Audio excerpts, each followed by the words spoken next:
There's something about the group dynamics that happens. There's very little competition between the men, a lot of cooperation.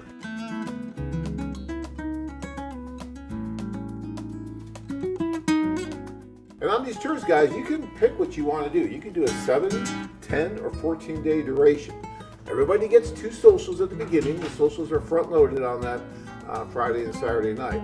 And then the rest of the time is spent interacting with your matchmakers, them helping you to set up dates and meet all these different women, either that you met at the socials or women that you have not yet had the opportunity to meet, and they're going to set up a brand new date for you, all right, a unique date. So I talked to one guy who got back, he was doing like 5, 6 dates a day, you know? He's like, I wasn't really gonna do that, but because I could do that, I just started doing it. And it's a lot of work, but it was amazing because I haven't gone on 5 or 6 dates in the last year. Yet here I am doing 5 or 6 dates in a day.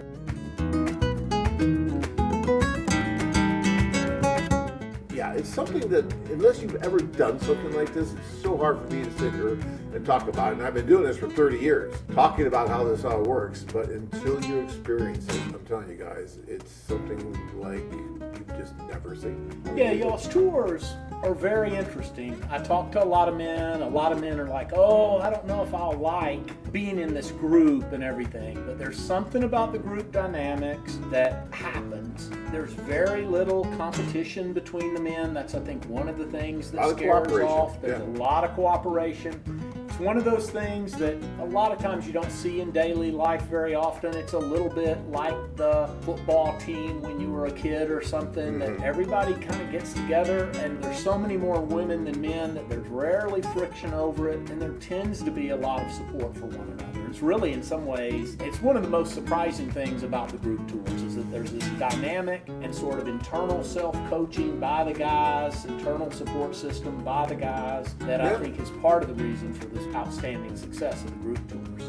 It's part of the onion. I always talk about that onion, and you peel it away, you have all these different layers, right? And that is part of it. It's something that guys don't think about. You're not going over to meet other guys. It's not that kind of tour, I get it. But when you're there, you will end up making friends with some of these guys, and sometimes lifelong friends, and it's really neat, and it's a wonderful opportunity.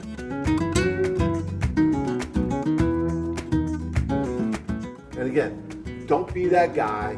Don't be the keyboard Romeo. Don't sit there and write forever. Get off your butt and go over and make something happen, because nothing's going to happen in your living room all by yourself.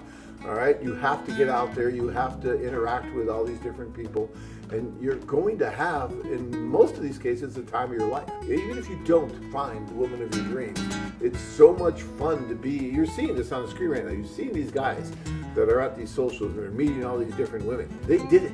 You can do it. There's no reason why you can't.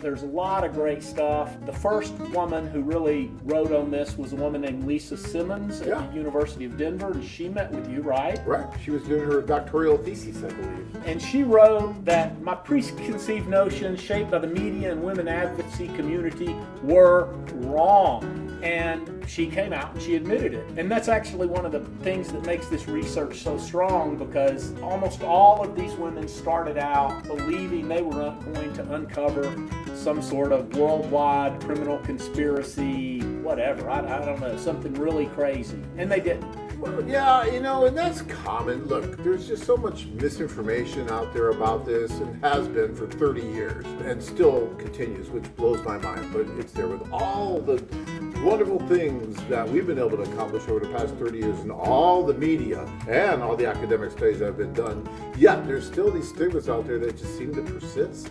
And I don't know if it's out of fear, it's out of ignorance, or whatever the reason is, but a lot of times when the media, even now, comes to us, they have these kind of weird preconceived notions or ideas.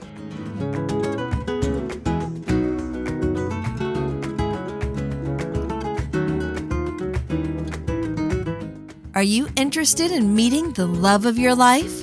Experience the adventure of a lifetime. Interested?